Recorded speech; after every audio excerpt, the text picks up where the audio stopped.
துலாம் ராசியில் பிறந்தவர்களுக்கு சூரியன் பயிற்சி பலன்களை பார்க்கலாங்க. உங்கள் ஜென்ம ராசிக்கு 11ஆம் இடத்துல லாபஸ்தானத்தில் சூரிய பகவான் அவருடைய சொந்த வீட்டில் ஆட்சி பெற்று ரொம்ப பிரகாசமாக சஞ்சாரம் பண்ணுறாருங்க. இப்படி இருக்கிறதுனால உங்களுடைய தொழில்ஸ்தானம் ரொம்ப முன்னேற்றமான நிலைக்கு வரப்போகுதுங்க. நீங்கள் செய்யும் தொழிலில் நல்ல லாபங்களை மட்டுமே பார்ப்பீர்கள். 3ஆம் இடத்துக்கும் 7ஆம் இடத்துக்கும் யோகத்தை தருவதால் நீங்கள் எடுக்கும் முயற்சிகள் அனைத்திலும் வெற்றியை மட்டுமே பார்ப்பீர்கள். 7ஆம் இடத்துக்கு யோகத்தை தருவதால் திருமண வயதில் இருக்கும் துலாம் ராசியில் பிறந்தவர்களுக்கு வரக்கூடிய ஆவணி மாதத்தில் நல்ல நல்ல வரன்கள் உங்கள் இல்லம் தேடி வரப்போகுதுங்க. நல்ல மன வாழ்க்கை அமைய போகுதுங்க.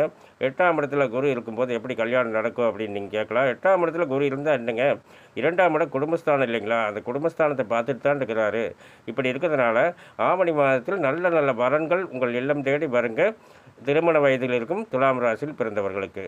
மேலும் விவரங்கள் அறிய என்றும் புலிபாணி என்ற ஜோதிட தலைப்பை பாருங்கள். நன்றி, வணக்கம், நல்வாழ்த்துக்கள்.